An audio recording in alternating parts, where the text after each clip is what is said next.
Sanibonani bafethu, ake ngiphinde futhi nginibingelele nginamukele kuyo le channel ehamba phambili inkezi lami igama engumfeze kuntuthu wakho malo bathi la sibona amagomede mawuthi usemusha la ekhaya engizocela nje show ukuthi uyasubscribe ungakhohlwa ukushare wakho umbono kule video bese uyalike akukhulu kunakho konke bafethu angize ukuba mude njengoba nazi ukuthi emasilana soke sinithatha sinibeke endabeni okuyizona ezihamba phambili lapha namasibheka endimeni amaskandi kanjalo nezinye izinto ezahlukahlukene esiyaye sikhulume ngazo kuyindaba esinilethela zona zishisa bafethu.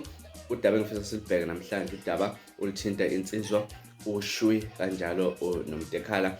Esibonile bafethu indaba eyithinta laphana iHlanganani okuyiqembu lakhe uShwii noMtekhala babe besebenze ngaphansi kwalo mangabe lazi ukuthi uShwii noMtekhala ekukhona elinye iqembu abaliholayo laphana kwiHlanganani okuyiqembu lesicatha miya ke. Sibonile indaba ethinta iCD cover ekababa uShwii noMtekhala bekhona laphana kwiqembu iHlanganani ke nokuthusa abantu abaningi ukuthi kuba kanjani ukuthi waphuma istatement esithi bona ngeke baphinde futhi basebenzisane kodwa futhi kuyabonakala laphana kwiHlanganani bakhona bobabili.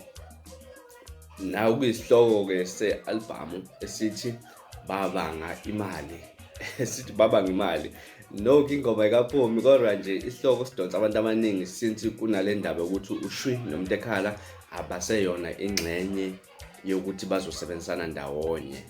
So abantu abaningi babenakho ukudideka ukuthi kuzokwenzeka kanjani ukuthi since bengatholani sokhumbula ukuthi noShwii ube kwenye i-podcast engicabanga ukuthi uLesihlanu olulandelayo oluphelile la kuyilapho owafike khona wageqa amagula ngobaba uMtekhala ukuthi wawazi ukuthi aphile engekho futhi usazophila engekho futhi into kanjalo ayikhulumile nanokuthi kwenza kanjani baphinde futhi babe ingxenye yeqembu.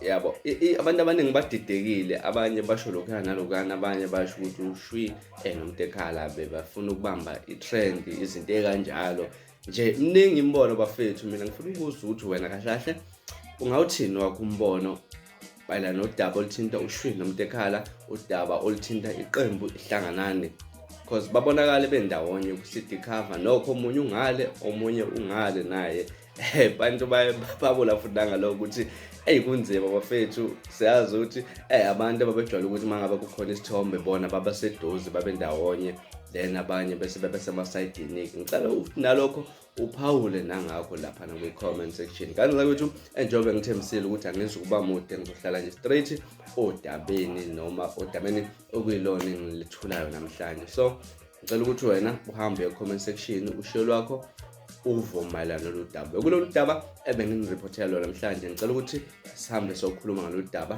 kwi-comment section. Niphathe kahle nganza kwethu ungakhohlwa ukusubscribe, ucomment nokulike. Nibe nosuku olumnandi. Ngithanda kakhulu.